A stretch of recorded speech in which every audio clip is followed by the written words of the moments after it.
उत्तराखंड का कृष्णपुर गांव अपनी प्राकृतिक सुंदरता और सांस्कृतिक धरोहर के लिए प्रसिद्ध था। हरियाली, मंदिरों की घंटियां और भजन कीर्तन गांव की पहचान थे। गांव के मध्य स्थित पीपल का पेड़, जिसे कृष्ण वृक्ष कहा जाता था, आस्था और एकता का प्रतीक था। इसी वृक्ष के नीचे सुमित्रा नाम की एक विधवा महिला अक्सर बैठी रहती थी। वह अपनी अद्वितीय सुंदरता और शालीनता के लिए जानी जाती थी, लेकिन उसके चेहरे पर अनकही उदासी छाई रहती। पति के निधन के बाद उसका जीवन खाली और उद्देश्यहीन हो गया था। उसकी आंखों में गहरा खालीपन और चुप्पी उसके दर्द को और गहरा कर देती थी। गांव वाले उसे देखकर अफसोस करते, लेकिन कोई भी उसकी पीड़ा तक पहुंचने का साहस नहीं कर पाता। कृष्णपुर गांव की सुमित्रा अपनी उदासी और जीवन के उद्देश्य की तलाश में अक्सर कृष्ण वृक्ष के नीचे बैठती थी। वह सोचती, क्या उसके जीवन का अंत केवल दुख और तन्हाई है या कहीं कोई प्रकाश भी है। इसी बीच गांव में विभुदेव नामक एक साधु का आगमन हुआ।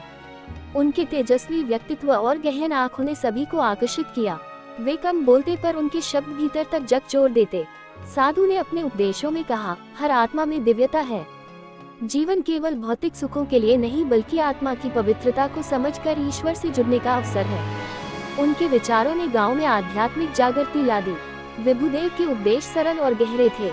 वे कहते, जो तुम बाहर खोज रहे हो वह तुम्हारे भीतर है, बस अपने भीतर झको। उनकी बातें इतनी सहज थी कि ग्रामीण भी उन्हें समझने लग। जल्द ही गांव के लोग उनके प्रवचनों से प्रेरित होकर बड़ी संख्या में मंदिर आने लगे। उनकी उपस्थिति ने लोगों को नई ऊर्जा दी। विभुदेव के चमत्कारी कार्य भी चर्चा का विषय बन गए।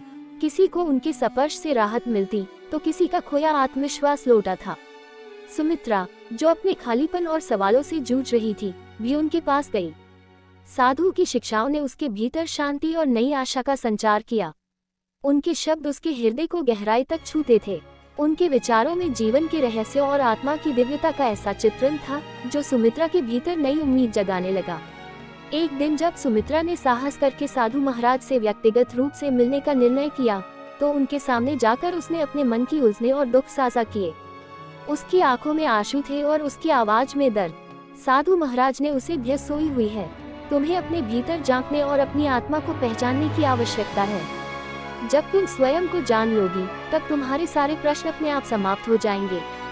साधु महाराज के इन शब्दों ने सुमित्रा के भीतर एक गहरी छाप छोड़ी। उसने महसूस किया कि शायद उसका दर्द और उसकी उदासी केवल बाहरी परिस्थितियों का परिणाम नहीं है, बल्कि उसके स्वयं को न पहचान पाने की स्थिति का परिणाम है। उसने सोचा कि यदि वह अपनी आत्मा की गहराइयों में उतर कर खुद को समझ सके, तो शायद उसे उस शांति और संतोष का अनुभव हो सके जिसकी उसे हमेशा तलाश रही है। सुमित्रा अब नियमित रूप से साधु महाराज के उपदेश सुनने लगी। उसने ध्यान और आत्मचिंतन का अभ्यास करना शुरू किया, जैसा कि विभुदेव ने उसे सिखाया था। धीरे धीरे उसने अपने भीतर एक नई ऊर्जा और शांति का अनुभव करना शुरू कर दिया।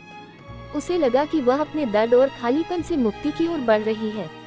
शायद यही वह मार्ग था जिसे उसका मन और आत्मा इतने लंबे समय से खोज रहे थे। सुमित्रा और साधु महाराज के बीच की बातचीत समय के साथ गहराने लगी। साधु महाराज के ज्ञान, उनके शांत व्यक्तित्व और उनके शब्दों में छिपे आत्मिक संदेश ने सुमित्रा के मन मस्तिष्क पर ऐसा प्रभाव डाला कि वह उनके बिना खुद को वह प्रतिदिन मंदिर जाती, उनके उपदेश सुनती और हर बार उनके विचारों में उसे अपनी जिंदगी के सवालों के जवाब का संकेत मिलता। एक दिन जब सुमित्रा ने साधु महाराज से अपनी भावनाओं और जीवन की दुविधाओं के बारे में बात की, तो उन्होंने उसे ध्यानपूर्वक सुना। उनकी गहरी नजरें सुमित्रा की आत्मा तक जैसे झांक रही थी।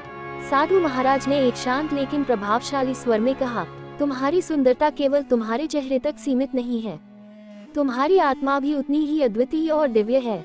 लेकिन दुर्भाग्य से तुमने कभी अपने भीतर झांक कर इसे पहचाना ही नहीं। तुमने हमेशा बाहरी संसार में अपने सवालों के उत्तर खोजने की कोशिश की है, जबकि वे सभी उत्तर तुम्हारे भीतर हैं।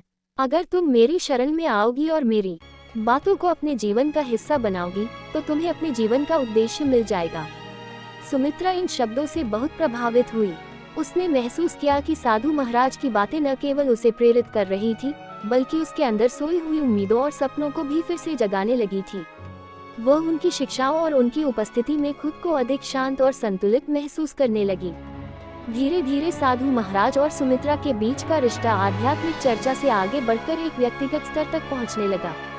वे अब केवल दर्शन और आत्मा की बातों पर ही चर्चा नहीं करते थे, बल्कि सुमित्रा के जीवन की छोटी बड़ी उलझनों, उसके डर और उसके सपनों पर भी खुलकर बात करते थे।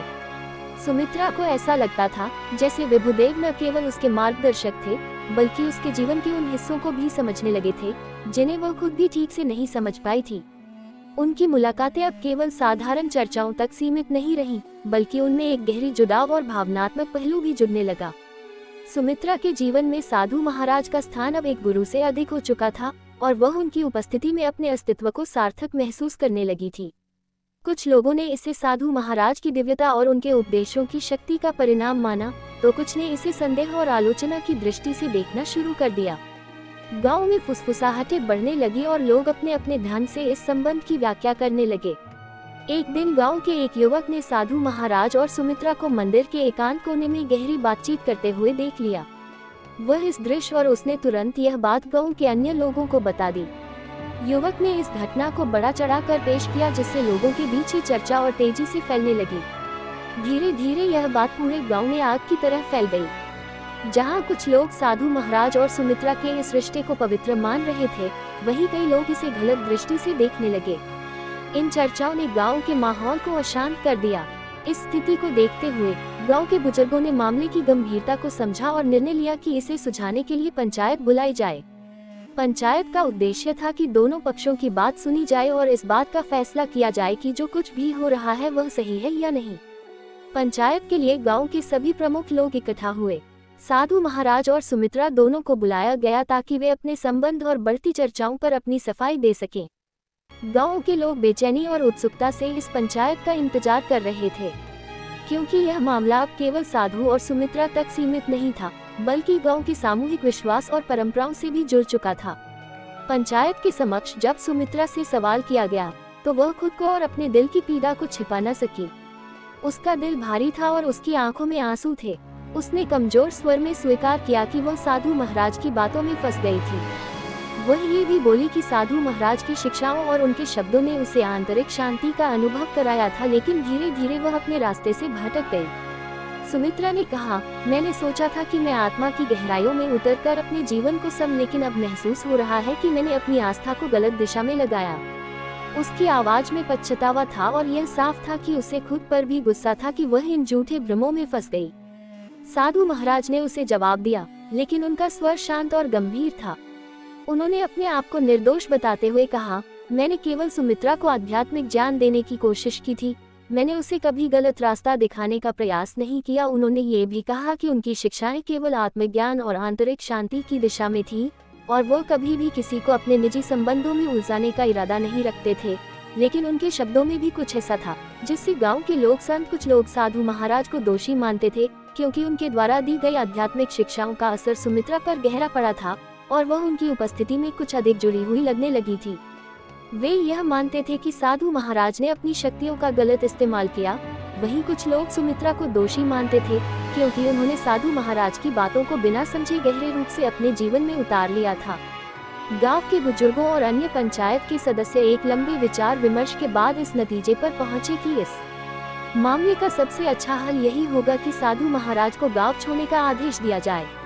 पंचायत ने कहा कि यह सही नहीं है कि गांव की शांतिपूर्ण और साधारण जिंदगी को इस प्रकार की असहमति और भ्रम से बाधित किया जाए। साधु महाराज को गांव छोड़ने का फैसला सुनाया गया। सुमित्रा भी इस फैसले से आहत थी, लेकिन पंचायत के निर्णय का सम्मान करना पड़ा। सुमित्रा ने अपनी गलती को स्वीकार किया, लेकिन उसके मन में यह सवाल भी उठता था कि क्या वह वास्तव में सही रास्ते पर थी और अब उसे अपने जीवन की दिशा में किस तरह से बदलाव लाना होगा। साधु महाराज के गांव छोड़ने के बाद सुमित्रा की आत्ममंथन की प्रक्रिया और गहरी हो गई। उसने खुद से वादा किया कि वह अपनी गलतियों से सीखने का प्रयास करेगी और अपने जीवन को सही दिशा में मोड़ेगी। उसकी आंखों में अब पहले जैसा खालीपन नहीं था, बल्कि एक नई समझ और आंतरिक शक्ति का आभास था। उसने महसूस किया कि वह अपने दुखों और उलझनों का सामना अकेले कर सकती है और उसकी खुशी और शांति किसी और के ऊपर निर्भर नहीं हो सकती। सुमित्रा ने खुद को आत्मनिर्भर और मजबूत बनाने का निर्णय लिया। उसने गांव की महिलाओं को शिक्षित करने और उन्हें आत्मनिर्भर बनाने का बीड़ा उठाया। वह जानती थी कि महिलाओं का सशक्तिकरण न केवल उनके व्यक्तिगत जीवन में बदल धीरे धीरे गांव की महिलाओं उससे जुड़ने लगी और सुमित्रा उन्हें आत्मविश्वास, ज्ञान और समझ के साथ जीवन की नई राह दिखाने लगी।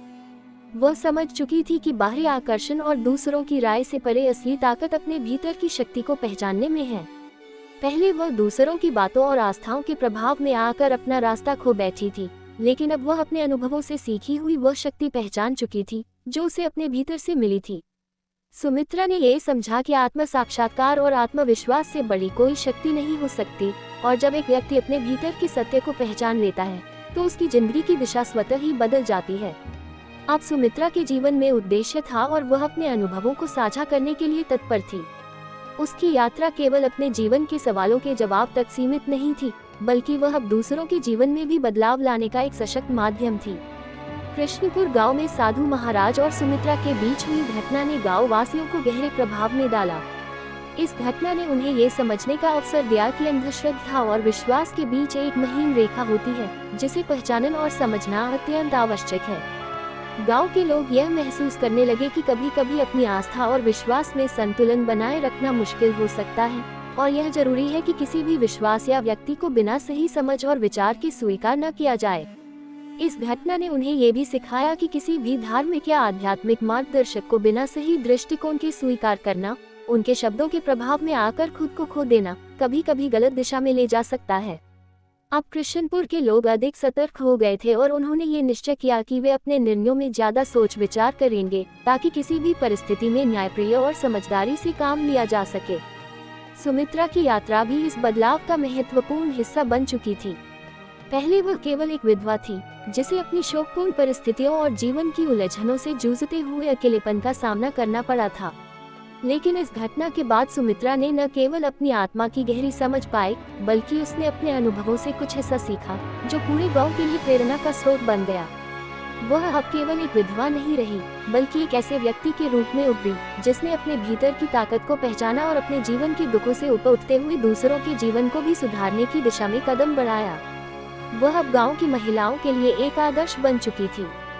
सुमित्रा ने अपनी परेशानियों और संघर्षों को अपनी शक्ति में बदल लिया था, और उसकी कहानी अब गांव के हर कोने में प्रेरणा का एक उदाहरण बन चुकी थी। गांव वाले उसे आदर और कठिनाई को पार किया जा सकता है। Transcribe by turboscribe.ai। Go unlimited. Uttaranchal के गोकुलपुर गांव की रहस्यमय कहानी। उत्तरांचल का गोकुलपुर गांव अपनी प्राकृतिक सुंदरता और सांस्कृतिक धरोहर के लिए प्रसिद्ध था। हरियाली, मंदिरों की घंटियां और भजन कीर्तन गांव की पहचान थे। गांव के मध्य स्थित पुराना वटवृक्ष, जिसे शांति वृक्ष कहा जाता था, आस्था और एकता का प्रतीक था। इसी वृक्ष के नीचे मीरा नाम की एक विधवा महिला अक्सर बैठा करती थी।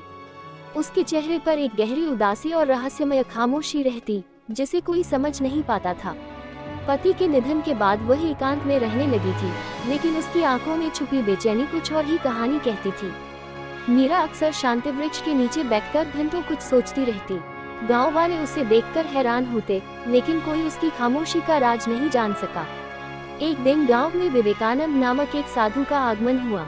उनकी गहन आंखें और तेजस्वी व्यक्तित्व ने सभी को अपनी ओर आकर्षित किया। साधु विवेकानंद कम बोलते थे, लेकिन उनके शब्द इतने प्रभावशाली थे कि सुनने वाला मंत्रमुग्ध हो जाता। साधु ने अपने उपदेश में कहा, हर आत्मा में दिव्यता है, लेकिन कभी कभी हम अपने अंदर छुपे अंधकार से डरते हैं।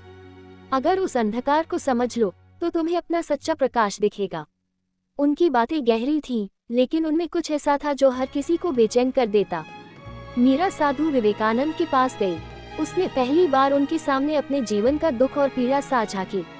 लेकिन जैसे ही मीरा ने उनसे बात की, साधु विवेकानंद कुछ पल के लिए शांत हो गए। उनकी आंखों में एक अजीब सी चमक थी, मानो वह मीरा के जीवन का कोई गहरा राज जानते हों।